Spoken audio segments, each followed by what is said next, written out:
नमस्कार रसिक श्रोते हो. आज आपण ऐकणार आहोत अभिनेत्री रत्ना पाठक शहा यांनी आपल्या अनुभवावर आधारित लिहिलेला लेख. लेखाचं नाव आहे नवी आव्हानं. मार्च 2022मध्ये 350 CCची रॉयल एनफिल्ड माझ्या आयुष्यात आली, अगदी तिच्या 195 किलो वजनासकट. त्यापूर्वी मी सायकल सोडून कोणतीही दुचाकी चालवली नव्हती, पण वयाच्या 65व्या वर्षी ही राक्षसी मोटारसायकल मला चालवावी लागणार होती. ती भूमिकाच तशी होती, काहीशी भीतीदायक आणि त्याचवेळी उत्सुकता जागवणारी.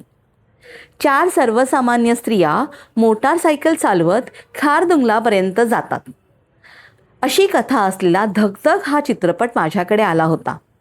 आणि मला ती भूमिका स्वीकारण्याचा जेवढा मोह होत होता, तेवढीच भीती देखील वाटत होती.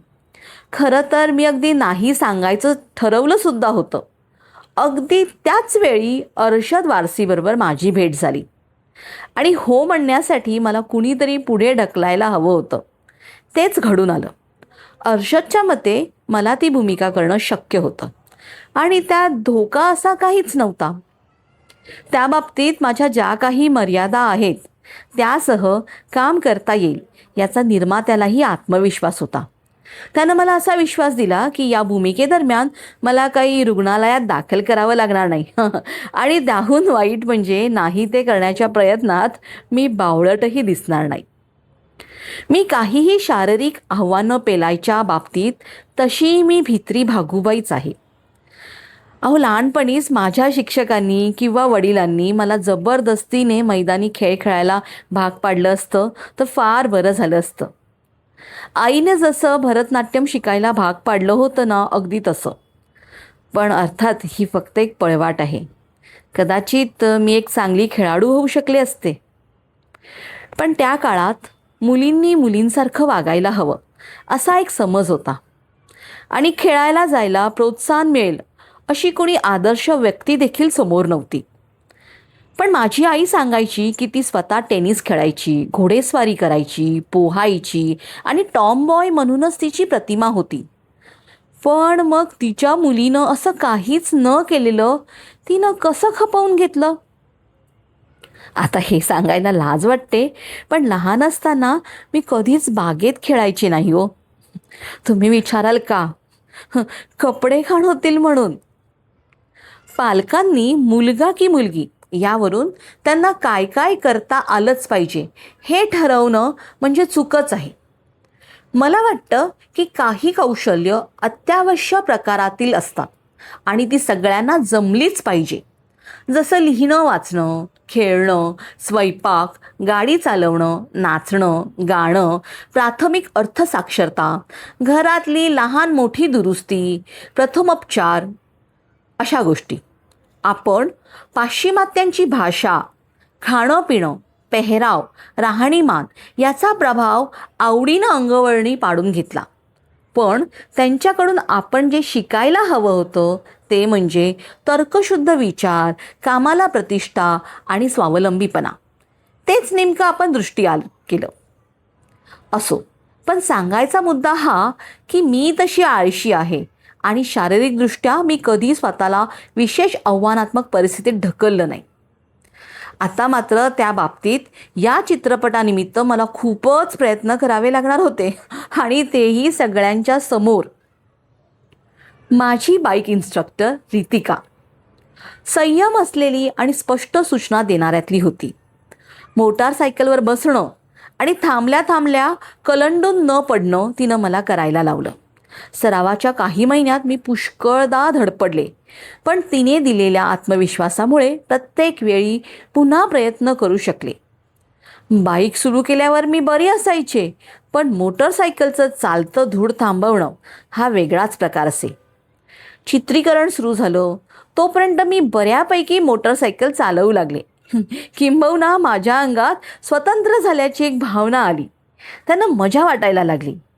मी आधीच हा प्रयत्न करून पाहिला असता तर असं वाटून गेलं. माझा अगदी आग्रह आहे की ज्या स्त्रियांना मोटारसायकल चालवण्याची संधी आहे त्यांनी ती जरूर चालवायला शिकावी. सभोवतालबरोबर एकरूप होणं आणि त्याचवेळी एका खास समाजाचा एक भाग असणं, अशी एक वेगळीच भावना बायकिंगमध्ये आहे. ती खूप विशेष आहे बरं.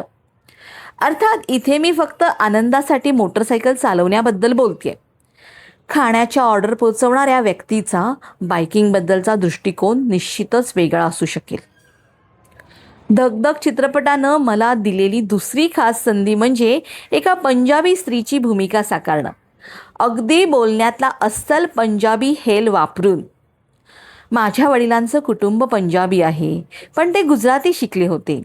कदाचित त्यामुळे मला माझी पितृभाषा कधी आली नाही.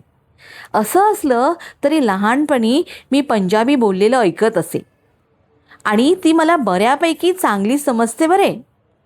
त्यामुळे जशी ही संधी चालून आली तशी मी त्यावर झडपच घातली आणि एका पंजाबी अभिनेत्रीबरोबर भाषेचं शिक्षण सुरू केलं. दिल्लीत राहणाऱ्या माझ्या काकू कमला चाचीजी यांची आठवण केली आणि त्या आठवणींनी मला माझी व्यक्तिरेखा माही हिच्या आयुष्यात तिच्या अनुभवात डोकवायला मदत केली. हे चित्रीकरण तसं अवघड होतं. आम्ही नोएडामध्ये मेच्या उन्हाळ्यात सुरुवात केली आणि काहीच आठवड्यात लडाखमधल्या त्यावेळी जगातील सर्वात उंचावरचा वाहतूक मार्ग ठरलेल्या रस्त्यावर कुडकुडत होतो. आमचं युनिट 200 लोकांचं होतं. अगदी अभिनेत्री, त्यांच्या केशरचनाकार, रंगभूषाकार, व्यवस्थापक, बाळांना सांभाळणाऱ्या मावशींबरोबर सुद्धा. आम्ही खूप वेगवेगळे धोकादायक प्रसंग चित्रित केले. धुकं, खचलेली जमीन, दुथडी भरून वाहणाऱ्या नद्या, हे सगळं त्यात होतं. चित्रीकरणाची सगळी स्थळं अतिशय सुंदर. पण गाण्यात हिरोईनीचे कपडे जितक्या वेळा बदलतात त्यापेक्षा वेगानं पर्वतांमध्ये हवामान बदलतं. अशा स्थितीत इतक्या लोकांना एका ठिकाणाहून दुसऱ्या ठिकाणी नेणं अवघड असतं. चित्रीकरणाच्या ठिकाणी मिळणारं जेवण चित्रीकरण चांगलं व्हायला मदत करतं किंवा बिघडवायला कारणीभूत ठरू शकतं. 14,000 फुटाच्या उंचीवर गरम जेवण मिळणं हेच एक वेगळी उंची गाठल्यासारखं आहे. आम्हाला कोणताही अपघात किंवा नैसर्गिक आपत्तीचा सामना करावा लागला नाही. पण रोज एक डॉक्टर आणि एक रुग्णवाहिका चित्रीकरणाच्या ठिकाणी असे. गंमत म्हणजे हा डॉक्टर म्हणजे एक प्रचंड बडबड्या आणि चक्क निऑन रंगाच्या मॅचिंग बुटापर्यंत रंगीबिरंगी पेहराव करणारा इसम होता. माझ्या मते मात्र सगळ्यात चांगली कल्पना होती ती म्हणजे चित्रीकरणाच्या ठिकाणी फिजिओथेरपिस्ट असणं. डॉक्टर प्राची शहा अरोरा स्वतः खेळाडू होती. माझ्या शरीराकडे पाहण्याचा माझा दृष्टिकोन तिनं बदलवून टाकला. आत्मस्तुतीचा धोका पत्करून सांगते की मी त्या गटात वयानं सर्वात मोठी असूनही श्वास घ्यायला त्रास होण्याचे प्रसंग माझ्या बाबतीत अगदी कमी वेळा घडले. विशीतल्या काही मंडळींना मात्र रुग्णालयात दाखल करावं लागलं. चांगली जनुकं आणि अनेक वर्षाच्या योग सरावाचा हा परिणाम. पण हे सगळं असलं तरी भीती अजून माझा पिच्छा सोडत नव्हती. मोटरसायकलवर बसल्यावर एकदम भीती दाटून येत असे. मी धडपडणार याची खात्रीच वाटत असे. धन्यवाद.